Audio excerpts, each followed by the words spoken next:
වේලාව උදෑසන 6යි. මේ ශ්‍රී ලංකා ගුවන් විදුලි සංස්ථාවයි. මෙන්න ප්‍රවෘත්ති. සංස්කරණය මොහාන් පෙරේරා, ප්‍රකාශයේ ටීඩී.කේ. ජයන්ත. මෙරට කොවිඩ් එන්නත්කරණයට වසරයි. ලැබූ ජයග්‍රහණ ආරක්ෂා කර ගැනීමට බූස්ටර් මාත්‍රාවද ලබා ගන්නයි සෞඛ්‍යංශවලින් ඉල්ලීමක්. එන්නත් ලොවට හඳුන්වා දුන්න අවස්ථාවේදීම මෙරට ලබා ගැනීමට ජනාධිපතිතුමා දැක්වූ කැපවීම අගය කෙරේ. කොවිඩ් හමුවේ නොසැලී ක්‍රියා කළ සෞඛ්‍ය ත්‍රිවිධ හමුදාවටද ජනතා ප්‍රණාමය. ශ්‍රී ලංකා දුම්රිය දෙපාර්තමේන්තුවේ ආක්‍රමිකතා රැසක් රාජ්‍ය විගණනය හෙළි කරයි. අධික පෑවිලි නිසා අරපිරිමැස්මෙන් ජලය පාවිච්චි කරන්නයි ඉල්ලීමක්. නිදහස් සැමරුම හේතුවෙන් අද සිට කොළඹ හත නිදහස් චතුරස්‍රයාවට විශේෂ රථවාහන සැලැස්මක්. අභාප්‍රාප්ත වූ ප්‍රවීණ ගායිකා විශාරද නීලා වික්‍රමසිංහ මහත්මිය අද දැයින් සමුගනී. ලෙබනනේ ආර්ථික අර්බුද හමුවේ එරට තරුණ ප්‍රජාව පාසැල් හැරයයි. ඕමානයේ පැවැත්වෙන ලෙජන්ඩ්ස් ලීග් ක්‍රිකට් තරගාවලියේ අවසන් මහා තරගය අද. මෙරට කොවිඩ් එන්නත්කරණයට අදට වසරක් සපිරේ. එම ක්‍රියාවලියේදී අදාළ සියලු පාර්ශ්ව ඉටු කළ සේවය අගය කරන බව ජනාධිපති ගෝඨාභය රාජපක්ෂ මැතිතුමා පවසයි. ඇතැම් සේවකයන් තම රාජකාරී වෙනුවෙන් ජීවිතයද කැප කළ ආකාරය දක්නට ලැබුණි. කොවිඩ් හේතුවෙන් වැඩිහිටි ප්‍රජාවට දැඩි බලපෑම් එල්ල විය. එන්නත ලබා නොගත් කොවිඩ් වැළඳුණු අය මේ යාමේ ප්‍රතිශතය ඉහළය. රාජ්‍යයක් ලෙස ජනතාවගේ සෞඛ්‍ය නගා සිටුවීමට සීලු ප්‍රයත්න ගත් බව ජනාධිපතිතුමා සඳහන් කරයි. තමා පෞද්ගලිකව මැදිහත් වෙමින් එන්නත් නිෂ්පාදනය කරන රටවල් සමග සාකච්ඡා කර මෙරටට එන්නත් ලබාගත් බව එතුමා කියා සිටී. ජාත්‍යන්තරව පිළිගත් එන්නත් පමණක් භාවිතයට ගැනුණි. මේ නිසා ලෝකයේ එන්නත් කරන අතින් ඉහළ ස්ථානයක ශ්‍රී ලංකාව සිටින බව ජනාධිපතිතුමා පවසයි. ලෝකයේ එන්නත් ලබා දෙන රටවල් අතර ඉහළම තැනක අපි සිටිනවා. ඒ තත්ත්වයක් සමග රෝගීන්ගේ සංඛ්‍යාවත් මිය යන සංඛ්‍යාවත් අඩු වෙනවා ඇති. අපි සියලු ඉදිරිපෙළ සෞඛ්‍ය සේවකයන්ට අත්‍යවශ්‍ය සේවාවලට ආරක්ෂක සේවාවලට වයස 60ට වැඩි පිරිසටද ප්‍රමුඛත්වය දී එන්නත්කරණය කළා. අපි යථාර්ථය තේරුම් ගත යුතුයි. මෙය මුළු ලෝකෙම මුහුණ දෙන බැරෑරුම් ප්‍රශ්නයක්. අද සෑම රටක්ම නව සාමාන්‍යකරණය ක්‍රමවේදයට හැඩ ගැහිමින් සිටිනවා. රජයක් හැටියට ගත යුතු සෑම පියවරක් නිසි ලෙස අපි අරගෙන තියෙනවා. තම ජීවිත අවදානමද නොතකා වෛද්‍යවරු, හෙද හෙදියන් ඇතුළු අනිකුත් සියලුම සෞඛ්‍යාංශ නිලධාරීන් කරන ලද සේවය මා ඉතාමත්ම අගය කොට සලකනවා. එමෙන්ම තම ජීවිතය පවා පූජා කළ සෞඛ්‍යාංශවල සියලුම තරාතිරම්වල නිලධාරීන්ට මාගේ නොමද ගෞරවය පුද කරනවා. මේ වැඩවර්ජන උද්ඝෝෂණ සඳහා සුදුසු අවස්ථාවක් නොවන බව පැහැදිලි කරුණක්. රට අරාජික තත්ත්වයට පත් කරන්නට සූදානම් වෙන්න එපා. ගෝලීය කොවිඩ් ව්‍යසනය මධ්‍යයේ කුමන අලුත් ප්‍රභේද පැමිණියත් මෙරට සෞඛ්‍ය පද්ධතියට එය පාලනය කරගත හැකි බව අමාත්‍ය කෙහෙලිය රඹුකැල්ල මහතා පවසයි. ඇතැම් පිරිස් ඒ පිළිබඳ විවිධ දුර්මත ගෙන ගියත් මෙරට සෞඛ්‍යංශවලට ඕනෑම තත්ත්වයකට මුහුණ දිය හැකිය. කොවිඩ් රෝගීන්ට අවශ්‍ය ඇඳන් ඔක්සිජන් නොමැති බවට ඇතැම් පිරිස් චෝදනා කළහ. එහෙත් කිසිදු අවස්ථාවක එවැනි දේ අඩුපාඩුවක් නොවන අයුරින් ක්‍රියා කෙරින. පසුගිය දින කිහිපයේදී කොවිඩ් ආසාදිතයින්ගේ සංඛ්‍යාව ඉහළ යාමත් සමග බූස්ටර් මාත්‍රාව ලබා ගැනීමට ජනතාව වැඩි උනන්දුවකින් ක්‍රියා කරන බව පෙනෙන්නට ඇතැයි සෞඛ්‍යංශ සඳහන් කරයි. සෞඛ්‍ය ප්‍රවර්ධන කාර්යාංශයේ අධ්‍යක්ෂ විශේෂඥ වෛද්‍ය රංජිත් බටුවන්තුඩා මහතා සඳහන් කළේ වාර්තා වන ආසාදිතයින්ගෙන් 95% පමණ ඔමික්‍රෝන් බවයි. මේ නිසා සෞඛ්‍ය අමාත්‍යාංශයේ බූස්ටර් එන්නත් සතියක්ද ප්‍රකාශයට පත් කර ඇත. දිවෙනපුරා රෝහල්වල සහ සෞඛ්‍ය වෛද්‍ය නිලධාරී කාර්යාලවල එමෙන්නත් වැඩසටහන ක්‍රියාත්මක කෙරේ. මේ වන විට රටට එන්නත් මාත්‍රා මිලියන 51කට වැඩි ප්‍රමාණයක් ලැබී ඇත. සංකෘතාවලින් තොරව කොවිඩ් වසංගතයේ ජය ගැනීම සඳහා පළමු අවස්ථාවේදීම කොවිඩ් එන්නත ගැනීම අතිශය වැදගත්ය. සමාජය තුළ රෝගයක් කවුරුදැයි හඳුනාගත නොහැක. දෛනිකව විවිධ පාර්ශ්වයන් සමග ගනුදෙනු කිරීමට සිදුවේ.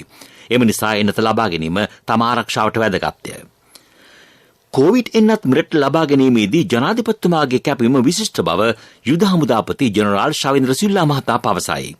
ඒ වෙනුවෙන් ජනාධිපතිතුමා වෙනම කාර්යසාධක බලකායක්ද පිහිටුණු ලැබීය. ශ්‍රී ලංකාවේ එන්නත්කරණය ආරම්භ කරලා අද දින වන විට වසරක් සම්පූර්ණ වෙනවා. මේ වසරක් සම්පූර්ණ වෙද්දී ශ්‍රී ලංකාව කුඩා රටක් වුවත් අපි මිලියන 51කට ආසන්න සංඛ්‍යාවක් එන්නත් ශ්‍රී ලංකාවට රැගෙන ඇවිල්ලා ශ්‍රී ලංකාවේ ජනතාවගෙන් එන්නත් ලබා දිය යුතු සියලුම ජනතාවට ප්‍රථම එන්නත ලබා දීමටත් ඒ වගේම දෙවන එන්නත ලබා දීමටත් ක්‍රියා කරන ලැබුවා. ශ්‍රී ලංකාව කුඩා ආර්ථිකයක් තියෙන රටක් වුවත් අපි එන්නත් මාත්‍රා දෙක පමණක් නෙවෙයි බූස්ට් එන්නත පවා ලංකාවට රැගෙන ඒමට කටයුතු කර ලැබුවා. බූස්ට් එන්නතත් මේ වන විට ශ්‍රී ලංකාවේ ලබා දෙමින් පවතිනවා. ඉතින් මේ අනුව ශ්‍රී ලංකාවේ ජනතාව අතර කොවිඩ් ආසාදිතෝ මිය යන සංඛ්‍යාව ශීඝ්‍ර ලෙස අඩුවීමක් අපිට දැක ගන්න හැකියාවක් ලැබුණා. මේ එන්නත් මාත්‍රා දෙකම ලබා ගැනීම සහ බූස්ට් එන්නත ලබා ගැනීම හරහා. එන්නත් කරන වැඩපිළිවෙලේදී ශ්‍රී ලංකා යුද හමුදාවද මහඟු සේවයක් ඉටු කළේය. ඒ සෞඛ්‍ය ශේෂ්ත්‍රයටද මනා සහායක් විය. ලොව ප්‍රථම වතාවට පැය 24 පුරා ක්‍රියාත්මක එන්නත් කරන මධ්‍යස්ථාන පිහිටුවේය. ඇතැම් වැඩිහිටි සහ ආබාධිත ප්‍රජාවට එන්නත් කරන මධ්‍යස්ථානවලට පැමිණිය නොහැකි නිසා ඔවුන්ගේ නිවෙස්වලටම ගොස් එන්නත් කිරීමේ කටයුතු සිදු කෙරින. ජංගම සේවාවක් ලෙස එන්නත් ලබා දීමද ජනප්‍රිය විය. එක් අයගේ වෘත්තීය මට්ටම අනුව එන්නත් කිරීම සිදු විය. විදේශගත වන අයට අදාළ රට අනුව ඔවුන් බලාපොරොත්තු වන එන්නත ලබා දීමට පියවර ගැනින. කොවිඩ් හේතුවෙන් රට ලැබූ ජයග්‍රහණ තවදුරටත් ඉදිරියට ගෙන යාමට නම් සියලු දෙනා එන්නත් කරන්නට යොමු විය යුතුය. එම නිසා හැකියක්මනින් බූස්ටර් මාත්‍රාව ලබා ගන්නා ලෙසද ඉල්ලීමක් කෙරේ. විශේෂයෙන්ම ශ්‍රී ලංකා වාසී ජනතාවට අපගේ ආචාර්ය පුද කරනවා. ඔවුන් මේ එන්නත් කරන මධ්‍යස්ථාන වලට පැමිණලා එන්නත ලබා ගැනීම හේතුවෙන් රටේ කොවිඩ් පාලනය කර ගැනීමට අපිට හැකියාවක් ලැබුණා. ඒත් එක්කම මෙතෙක් බූස්ට් එන්නත ලබා නොගෙන සිටි ශ්‍රී ලාංකිකයන්ගෙන් අපි තාමත්ම කාරුණික ඉල්ලා සිටින ඔබ හැකි ඉක්මනින් බූස්ට් එන්නත ලබා ගන්න. ශ්‍රී ලංකා යුද හමුදා ප්‍රමුඛ ත්‍රිවිධ හමුදාව පසුගිය දින දෙකකට ප්‍රථමදී ආරම්භ කරනු ලැබුවා. තවත් විශේෂ වැඩපිළිවෙලක් යටතේ එන්නත් ලබා දෙන්න. එමාගෙන් ඔබගේ එන්නත හැකි ඉක්මනින් ලබාගෙන ඔබ කොවිඩ් ආසාදිතයෙක් නොවීමටත් කොවිඩ් පතුරවන්නේ නැති පුද්ගලයෙක් බවට පත්වීමටත් කටයුතු කරන්න කියලා ඉතාමත්ම කාරුණිකව ආදරණීය ශ්‍රී ලංකා ජනතාවගෙන් ඉල්ලා සිටිනවා. එන්නත් කරන වැඩසටහනට වසරක් පිරීම නිමිත්තෙන් සෞඛ්‍ය අමාත්‍යාංශයේ අද පෙරවරුවේ චාම් උත්සවයක් සංවිධානය කර තිබේ. එන්නත් කරන වැඩපිළිවෙල සාර්ථකව ක්‍රියාත්මක කිරීමට දායකත්ව දැක්වූ සහ රෝගය හමුවෙන් නොසැලී කටයුතු කළ සෞඛ්‍ය අංශයේ සහ ත්‍රිවිධ හමුදාවේ පිරිස්වලට ප්‍රණාමය පුද කිරීම මේ වැඩසටහනේ අරමුණයි. ඊට සමගාමීව පළාත් ආණ්ඩුකාරවරුන්ගේ ප්‍රධානත්වයෙන් පළාත් 9ම ආවරණය වන පරිදි ප්‍රධාන වැඩසටහන් ක්‍රියාවට නැංවී. පළාත් සෞඛ්‍ය සේවා අධ්‍යක්ෂ කාර්යාල, දිස්ත්‍රික් සෞඛ්‍ය සේවා අධ්‍යක්ෂ කාර්යාල, ප්‍රාදේශීය සෞඛ්‍ය වෛද්‍ය නිලධාරී කාර්යාල සහ ප්‍රාදේශීය රෝහල් වලටද මෙම වැඩසටහන් ක්‍රියාත්මක කරන බව සෞඛ්‍ය අමාත්‍යාංශය දැනුම් දෙයි. ඉන්නත් තුනුම ලබාගත් අයට නව සාමාන්‍යකරණය ඉක්මවා ක්‍රියා කළ හැකි බවට සාවද්‍ය මතයක් ප්‍රචාර වෙමින් පවතී. ඒ පිළිබඳ අදහස් දක්වන නියෝජ්‍ය සෞඛ්‍ය සේවා අධ්‍යක්ෂ ජනරාල් විශේෂඥ වෛද්‍ය හේමන්ත හේරත් මහතා. කිසිම කෙනෙකුට නිව් නෝමල් වලින් එහාට යෑමට හැකියාවක් නැහැ. ඒ කියන්නේ බූස්ටර් එන්නත ලබා ගත්තත් මොන එන්නත ලබා ගත්තත් එන්නත ලබාගත් පුද්ගලයෙක් ආශ්‍රිතයෙක් හැටියට හඳුනා ගත්තාම එම පුද්ගලයාට විශේෂයෙන් නිවෙස් නිරෝධායනයක් කරන්න නැතුව සාමාන්‍ය විදිහට වැඩ කරන්න එන්න අවසර ලබා දීලා තියෙනවා. නමුත් මේකෙන් අදහස් කරන්නේ සාමාන්‍ය විදිහ කියලා අදහස් කරන්නේ නව සාමාන්‍ය මිසක් පැරණි සාමාන්‍ය නෙවෙයි. අනික සියලු දෙනාම ඉන්නා වූ අවදානමේ තමයි අපිත් ඉන්නේ. ඒ නිසා කළ හැකි උපරිමයට සෞඛ්‍ය පුරුදු අනුගමනය කරමින් තමා ඉදිරි කටයුතු කළ යුත්තේ. ජනතාව එන්නත් ලබා ගැනීම මෙන්ම තවදුරටත් නිසි සෞඛ්‍ය ආරක්ෂණ ක්‍රම අනුගමනය කිරීම වැදගත් බව ජාතික බෝන රෝග විද්‍යායතනයේ විශේෂඥ වෛද්‍ය ආනන්ද විජේවික්‍රම මහතා පවසයි. වෛරසය යළිත් රට පුරා පැතිරීමේ අවධානමක් පවතී. ඊයේද ආසතින් 900කට වැඩි පිරිසක් වාර්තා විය. තවත් පිරිස් වැඩි වුවහොත් රෝහල් පද්ධතියට දැඩි බලපෑමක් සිදු කරයි. සමාජයේ ඇතැම් සිදුවීම් පුජ්‍යල හැසිරීම් පිළිබඳ අවධානය යොමු කිරීමේදී අනාරක්ෂිතව හැසිරෙන ආකාරයක් දක්නට ලැබෙන බව ඒ මහතා කියා සිටී. ලංකාවේ එන්නත් කරන ව්‍යාපාරය 2021 ජනවාරි 29 ආරම්භ වුණා. ඒ අවස්ථාවට මම ස්වේච්ඡාවෙන් ඉදිරිපත් වෙන්න හේතුව උනේ ප්‍රධාන වශයෙන්ම ඒ වන විට විවිධ මිත්‍යා මත මේ එන්නත පිළිබඳව පැතිරෙමින් තිබුණා. ඒ නිසා මම බලාපොරොත්තු වුණා මගේ ඉදිරිපත් වීම තුලින් මිත්‍යා මත බැහැර කළා ජනතාව මේ එන්නත ගන්න පෙළඹීමක් සිද්ධ වෙයි කියලා. ඒතර මෙන්නත් කරන ව්‍යාපාරය දිහා බලනකොට අපිට සෑහෙන ප්‍රමාණයකට සතුටු වෙන්නට පුළුවන්. විශේෂයෙන්ම පළමු මාත්‍රා දෙක සැලකිය යුතු සංඛ්‍යාවක් අරගෙන තියෙනවා. නමුත් තුන්වෙනි මාත්‍රාව බූස්ට් බූස්ටර් ඩෝස් එක ලබා ගැනීම පිළිබඳ මැලිකමක් තියෙන බව තමයි අපිට දැනට පේන්නේ. ඉතින් ඒක කනගාටුවකට කාරණයක්. ඒකට හේතුව වෙලා තියෙන්නේ විවිධ මිත්‍යා මත මේ පිළිබඳ පැතිරෙන එකයි. ඉතින් ඇත්තටම මේ මැලිකමට හේතු හොයා බලලා ඒ මිත්‍යා මත දුරු කරලා හොඳ වැඩපිළිවෙලක් ගෙන අනේක අපි කාගෙත් වගකීමක් වෙනවා. මෙතනදී අපි තවත් තේරුම් ගත යුතු කාරණයක් තියෙනවා. මේකට මේ වැක්සින් එක කියන එක විතරක් කළා හරියන්නේ නැහැ. අපි සෞඛ්‍ය ආරක්ෂණ ක්‍රියාමාර්ග ගත යුතු වෙනවා. නමුත් කනගාටුවකට වගේ මේ පිළිබඳ සෞඛ්‍ය අංශ වලින් ප්‍රකාශ කරාට මේ පිළිබඳ ප්‍රතිපත්තිමය වශයෙන් ක්‍රියාත්මක වෙන බවක් අපිට පේන්නේ නැහැ රටේ. ඒක ඉතාමත් කනගාටුදායක කාරණයක්. කොවිඩ් මෙරටට පැමිණියේ 2020 වසරේ මාර්තු 16 වෙනිදායි. ඒ ව්‍යාප්තියත් සමග ලෝක පුරා වෛද්‍ය විශේෂඥයෝ ඊට විසඳුම් සෙවීම ආරම්භ කළහ. එහිදී ප්‍රමුඛ කටයුත්තක් ලෙස එන්නත් පිළිබඳ අවධානය යොමු කරන. පසුව සමාගම් රැසක්ම එන්නත් නිපදීම ආරම්භ කළ අතර ෆයිසර්, ඇස්ට්‍රාසෙනිකා, සයිනෝෆාර්ම්, මොඩර්නා, ස්පුට්නික් වී එන්නත් ලෝක පුරා ජනප්‍රිය විය. එම ප්‍රධාන එන්නත් මෙරටද ලැබුණි. ඒ සඳහා රජයේ විශාල මුදලක් වැය කළේ. මේ වෙනුවට ඇතැම් රටවල් පළමු මාත්‍රාව හෝ සියලු ජනතාවට ලබා දී නොමැත. ආසියාවේ බූස්ටර් මාත්‍රාව සියලු දෙනාටම ලබා දීමට ක්‍රියා කළ පළමු රට වන්නේ ශ්‍රී ලංකාවයි. ලෝකයේ එන්නත් භාවිත කිරීමට ඉඩ සැලසුණු පළමු අවස්ථාවේදීම ඒවා මෙරට ලබා ගැනීමට හැකිවීම ජනාධිපතිතුමාගේ උත්සාහයේ ප්‍රතිඵලයක් ලෙස සඳහන් කළ හැකිය. බූස්ටර් එන්නත ලබා ගැනීමට එන්නත් මධ්‍යස්ථාන වෙත යා නොහැකි වයෝවෘද්ධ රෝගාතුර පුද්ගලයන්ට නිවෙස් වලටම ගොස් එම එන්නත ලබා දීමට යුද හමුදාව සැලසුම් කර ඇත. ලබන සතියේ සිටම වැඩපිළිවෙල ආරම්භයි. කොවිඩ් දෙවන රැල්ලේදී යුද හමුදාව විනි පුද්ගලයන් ලක්ෂ 2කට පමණ ඔවුන් පදිංචි ස්ථානවලට ගොස් එන්නත් ලබා දීම සිදු කළේ. යුද හමුදාවෙන් එන්නත් ලබා දුන් කිසිවෙකුට සංකෘතතාව වාර්ත වී නොමැත. රට පුරා පැවැත්වෙන එන්නත් කරන වසරක් සපිරීමේ වැඩසටහන පිළිබඳ පූර්ණ තත්ත්ව වාර්තා ගැනීමට අප ප්‍රවෘත්ති අංශයේ ප්‍රාදේශීය වාර්තාකරුවෝ සූදානමින් සිටිති. මේ ප්‍රවෘත්ති ශ්‍රී ලංකා ගුවන්විදුලි සංස්ථාවෙන්.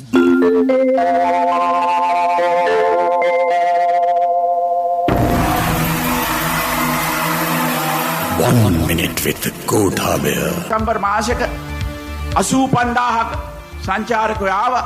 අපේ ඉලක්කය තිබුණේ ඩොලර් බිලියන 10කට යන්න. මම පත් වෙනකොට ඩොලර් බිලියන 5ක තිබුණු ආදායම බිඳුව දක්වා වැටුණා.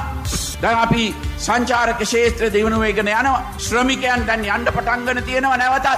අපි ආර්ථිකය මේ විදිහට ඉදිරියට යන්න පුළුවන් වෙලා තියෙන්නේ. අපි එන්නත දීලා කොරෝනා වසංගතය පාලනය කළා. රට නැවත විවෘත කරන්න පුළුවන් වෙච්ච නිසා තමයි අපිට නැවතත් ආර්ථිකය ඉදිරියට ගෙන යන්නට පුළුවන් වෙලා තියෙන්නේ. මේක කඩා ගන්නට එපා. ඒ නිසා සියලු දෙනාම මේ බූස්ටර් එන්නත ගන්නට ඕන. අපි මේ බූස්ටර් එන්නතත් ලබා දුන්නොත් සංචාරකයන් මේ රටට තවත් නවතින්නෙම නැතුව ගෙන්න ගන්නට පුළුවන් වුණොත් අපේ රට අපි බලාපොරොත්තු වන ඒ ගමන යන්නට අපිට හැකියාවක් ලැබෙනවා. One minute with Godhabaya. ශ්‍රී ලංකා දුම්රිය දෙපාර්තමේන්තුවේ සිදුවන අක්‍රමිකතා පිළිබඳ වසර 10ක් පුරා විගණන විසුම් දහසක් පමණ එම දෙපාර්තමේන්තුවට යවා ඇතත් ඒ කිසිවකට බලධාරීන් පිළිතුරු ලබා දී නොමැති බව හෙළිවේ. මෙම විගණන විසුම් වලට පිළිතුරු දිය යුත්තේ දුම්රිය සාමාන්‍යාධිකාරීවරයා හෝ ඔහු විසින් නියම කරනු ලබන නිලධාරියෙකු විසිනි. ශ්‍රී ලංකා දුම්රිය සේවාවේ අක්‍රමිකතා රාශියක් රාජ්‍ය විගණනය හඳුනාගෙන ඇත. මෙම අක්‍රමිකතාවලට ඉහළ නිලධාරීන් මෙන්ම පහළ නිලධාරීහුද සම්බන්ධ වී සිටිති. විදේශ රටවල් සමග දුම්රිය මිලදී ගැනීමේදී සිදුවන ගනුදෙනු දැරිය නොහැකි අතිකාලගෙයින් රාජකාරියට නොපැමිණ සේවයට පැමිණි බවට ලබා දී ඇති තොරතුරු දුම්රිය ගමනාගමනයේ අඩුපාඩු මූල්‍ය වංචා දෙපාර්තමේන්තුවේ දේපල අක්‍රමිකතා ඒවා විකිණීම අන්සතු කිරීම ඇතුළු තවත් කරුණු රාශියක් රාජ්‍ය විගණනයේ පෙන්වා දී තිබේ.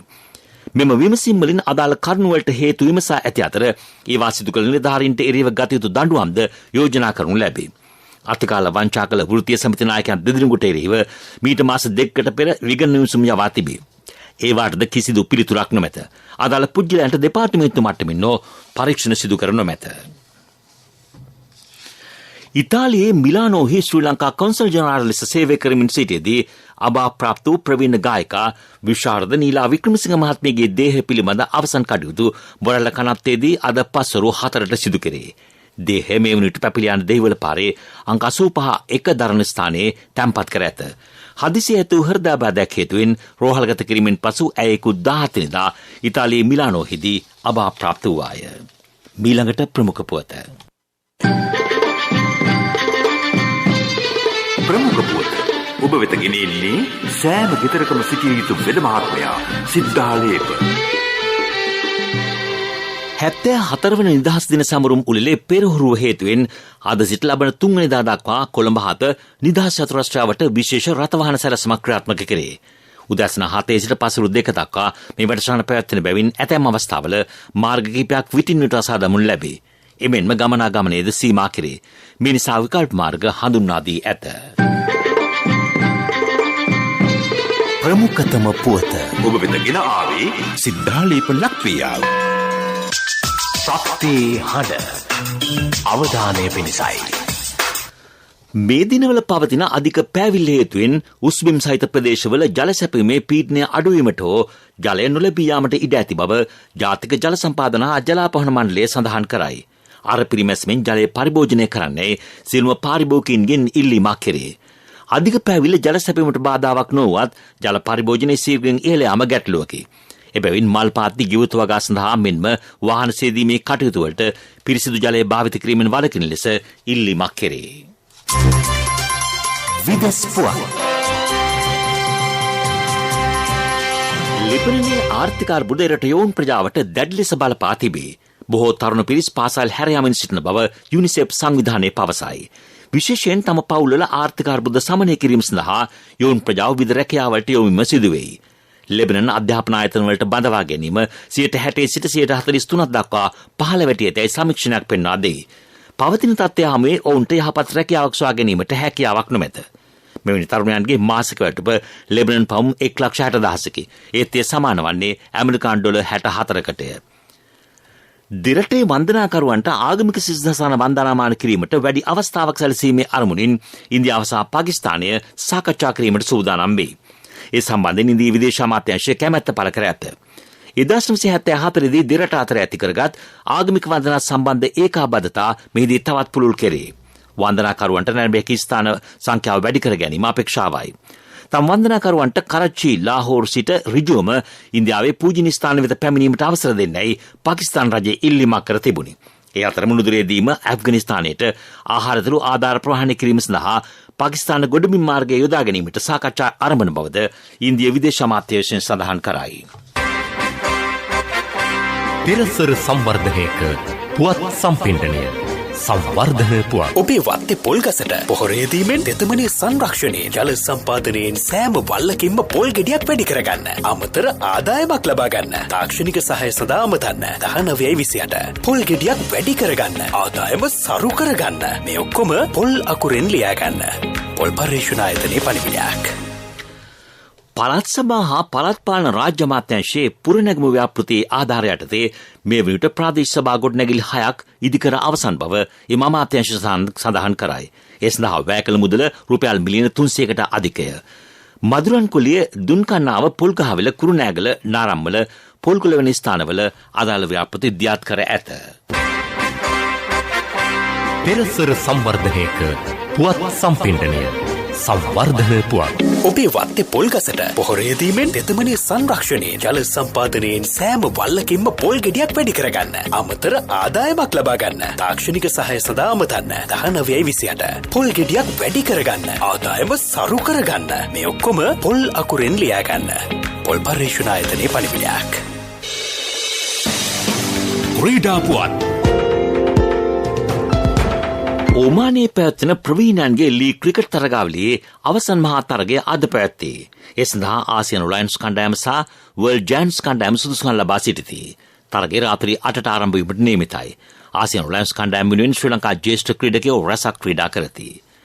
ආසියානු කනිෂ්ඨ මල්ල ක්‍රීඩා ශූරතාවලියේ කල් දමා ඇතත් ලබන 10 වෙනිදා සිට 12 වෙනිදා දක්වා පැවැත්වෙන මෙරට කනිෂ්ඨ තේරීම් තරගාවලිය නියමිත පරිදි පැවැත්තේ. මේ වසර මැදදී පැවැත්වෙන පොදු රාජ්‍ය මණ්ඩල ක්‍රීඩාවලිය සහ වසර අගදී පැවැත්වෙන ආසියානු ක්‍රීඩාවලිය කෙරෙහි ශ්‍රී ලංකා මල්ල ක්‍රීඩා සංගමය වැඩි අවධානය යොමු කර තිබේ. ව්‍යාපාරික පුවත් ඔබ වෙත ගෙන එන්නේ NSB සල්ලි එහෙන් තෑගි මෙහෙන් ස්වර්ණ ජයන්ති වාසනා ජයග්‍රාහකයා ඔබද. පුත්තලම් මදුරන් කුලිය ඕෂන් ස්ටාර් නවතම ටින්මාලු කර්මාන්ත ශාලාව රාජ්‍ය අමාත්‍ය කංචන විජේසේකර මහතාගේ නිරීක්ෂණයට ලක් විය. ඒ දෛනික මත්ස්‍ය ටින් නිෂ්පාදනය 1,20,000ක් පමණ වේ. ලබන මාර්තු වන දෛනික නිෂ්පාදනයේ ටින් 2 ලක්ෂයක් දක්වා වැඩි කිරීම අපේක්ෂාවයි. මෙම ධාරිතාව වැඩි කිරීම සහ ආරම්භ වීමට නියමිත නව කර්මාන්ත ශාලා දෙක සමග ටින් මාළු අතිරික්ත අද රටේ ඇති වන තැයි විශ්වාස කෙරේ. එමගින් අපනන වෙළඳපොළ වෙත පිවිසීමටද හැකි වේ. ඕෂන් ස්ටාර් හැපි කුක් සහ ප්ලාසා ලෙස ටින් මාළු වෙළඳපොළට නිකුත් කෙරේ.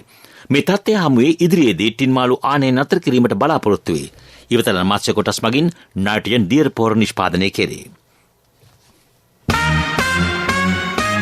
ව්‍යාපාරික පුවත් ඔබ වෙත ගෙනාවේ NSB සල්ලි එහෙන් තෑගි මෙහෙන් ස්වර්ණ ජයන්ති වාසනා ජයග්‍රාහකයා ඔබද.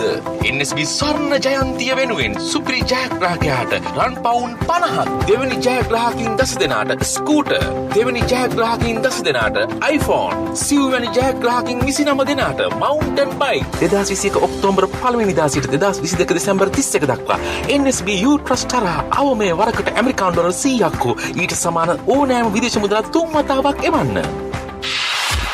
ආර්ථික පුවත් ආවරණය ඔබේ ඕනම අවශ්‍යතාවයකට සුදුසු මූල්‍ය විසඳුම් දෙන එන අය දියුණු වෙන අය එන LOLC සමූහය එන්න දියුණු වෙන්න.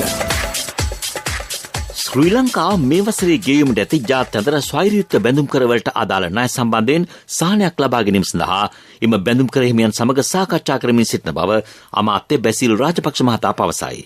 ලන්ඩන්නේ ෆයිනැන්ෂල් ටයිම්ස් සංග්‍රාව සමග පැවති සාකච්ඡාවකදී ඔහු මේ බව පවසා තිබේ. අන්තර්ජාතික මූල්‍ය අරමුදලට ප්‍රවේශයක්ද සොයා බලන බව අවධාරණය කෙරින. ණය පැහැරීමක් වළක්වා ගැනීමට සහ ණය ආපසුගැනීම සකස් කර ගැනීම සඳහා ණයමියන් සමගද සාකච්ඡා කරමින් සිටී. ශ්‍රී ලංකාවට ලබන වසරේදී ඩොලර් බිලියන 7කට ආසන්න ණය ආපසුගැනීමක් තිබේ. යුතුකම් වගකීම් එක්ක සල්ලි ඉතුරු කරන්න ලේසි නෑ. ඔබේ ස්ථාවර තැන්පතෝට ආකර්ෂණීය පොලියක් හා ආරක්ෂාවක් දෙන්න අපි පොරොන්දු වෙන්නේ ඒකයි. LOLC Finance ස්ථාවර තැන්පතු ඉතිරිය උතුරන්න. 2001 දෙසැම්බර් 13 වෙනි දින නීතිගත කරන ලද LOLC Finance PLC ICRA Lanka limited වෙතින් SLA ස්ථාවර ශ්‍රේණිය ලබා ඇත. 2011 අංක 42 දරන මුදල් ව්‍යාපාර පනත යටතේ ශ්‍රී ලංකා මහ බැංකුවේ මුදල් මණ්ඩලය වෙතින් බලපත්‍රලාභී මුදල් සමාගමකි.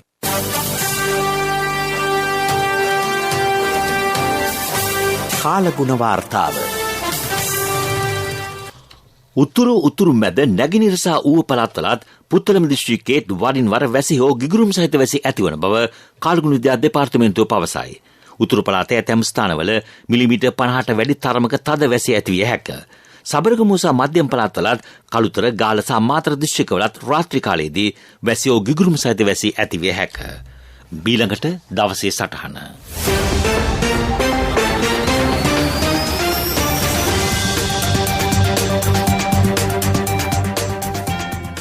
කොවිඩ් වසංගතය සඳහා එන්නත් කරණය අපි ආරම්භ කළේ මීට වසරකට පෙරයි. එනම් අද ශ්‍රී ලාංකීය කොවිඩ් එන්නත් කරන ක්‍රියාවලියේ වර්ෂ පූර්ණයයි. මේ වන විටත් කොවිඩ් වෛරසය සඳහා නිශ්චිත 100% සාර්ථක ඖෂධයක් සොයාගෙන නැත. ඇත්තේ එන්නත් කරණය පමණි. එය තේරුම්ගත් කර ජනාධිපති ගෝඨාභය රාජපක්ෂ මැතිතුමන් තම රටේ ජනතාවගේ ජීවිත බේරා ගැනීම වෙනුවෙන් එන්නත් කරණය සඳහා තමන්ගේ සහ රජයේ පූර්ණ ශක්තිය යෙදවීය. එහෙත් සමහරු මෙයටද චෝදනා එල්ල කරති. චෝදනා කිරීමට පෙර කල්පනා කළ යුතුය. රටක පළමු පුරවැසියා ලෙස එතුමාගත් පියවර එනම් එන්නත් කරණය රටක නායකයෙකුට ගත හැකි හොඳම සහ නිවැරදිම පියවරය. අතීතයේදී රජවරුන් යුද්ධ කළේ තම රටේ පුරවැසියා බේරා ගැනීමටයි. වර්තමාන ජනාධිපතිවරයා කළේද තම ජනතාවගේ ජීවිත බේරා ගැනීම වෙනුවෙන් එම මොහොතේ ගත හැකි හොඳම විසඳුම වෙත යොමුවීමයි. නමුත් එන්නත් කරණයෙන් එතුමා නතර වූයේ නැත. විවිධ සහන ජනතාවට ලබාදීමට කටයුතු කළේය. ඒ සෑම පියවරක්ම ගත්තේ මෙරට මුහුණ දී ඇති මූල්‍ය අපහසුතාවට වඩා ජනතාවගේ ජීවිත බේරා ගැනීමට ප්‍රමුඛත්වය ලබා දෙමිනි. ප්‍රථම වටේ එන්නත, දෙවන වටේ එන්නත සහ බූස්ටර් එන්නත ලෙස දැන් රටේ ජනතාවට එන්නත ලබා ගන්නේ ජනාධිපතිවරයා එදාගත් ඒ පියවර නිසාවෙනි. විවිධ පාර්ශව රටේ විවිධ මත ගොඩනගමින් එන්නත් කරණයට එරෙහිව මත ගොඩනැගීම සිදු කළේය. එවැනි දුර්මත මගින් ජනතාවගේ මානස විකෘති වීම වැළැක්වීමටද රජයට සිදුවිය. සෞභාග්‍ය කරා යන ගමනේ රටේ ඉදිරි වසර කිහිපයේ වෙනස වෙනුවෙන් අපි සියලු දෙනා එක්ව කටයුතු කළ යුතුය. එහිදී ප්‍රමුඛත්වය ලබා දිය යුතු කාරණය වන්නේ හැකි ඉක්මනින් එන්නත් කරණයට යොමු වීමයි. මක්නිසාද කොවිඩ් වෛරසයට ජනතාවගේ ජීවිත පාලනය කිරීමට ඉඩදීමට නොහැකි නිසාවෙනි. ප්‍රෝත්සාහන කිරීමට යාලි සිරස්තල. මෙරට කොවිඩ් එනත්කරණයට වසරයි. ලැබූ ජයග්‍රහණ ආරක්ෂා කර ගැනීමට බූස්ටර් මාත්‍රාවද ලබා ගන්නයි සෞඛ්‍ය අංශ වලින් ඉල්ලීමක්. එන්නත් ලොවට හඳුන්වා දුන්න අවස්ථාවේදී මෙරට ලබා ගැනීමට ජනාධිපතිතුමා දැක්වූ කැපවීම අගය කෙරේ. කොවිඩ් හමුවේ නොසැලී ක්‍රියා කළ සෞඛ්‍ය ත්‍රිවිධ හමුදාවටද ජනතා ප්‍රණාමය. ශ්‍රී ලංකා දුම්රිය දෙපාර්තමේන්තුවේ ආක්‍රමිකතා රැසක් රාජ්‍ය විගණනය හෙළි කරයි. අධික පෑවිලි නිසා ආරපිරිමැස්මෙන් ජලය පාවිච්චි කරන්නයි ඉල්ලීමක්. නිදහස් සැමරුම හේතුවෙන් අද සිට කොළඹ 7 නිදහස් චතුරස්‍රය අවට විශේෂ රථවාහන සැලැස්මක්. අභාප්‍රාප්ත වූ ප්‍රවීණ ගායිකා විශාරද නීලා වික්‍රමසිංහ මහත්මිය අද දැයින් සමුගනී. ලෙබනනේ ආර්ථික අර්බුද හමුවේ එරට තරුණ ප්‍රජාව පාසල් හැරයයි. ඕමානයේ පැවැත්වෙන ලෙජන්ඩ්ස් ලීග් ක්‍රිකට් තරගාවලියේ අවසන් මහා තරගය අද. උදෑසන ප්‍රවෘත්ති ඉන් සමාප්තයි.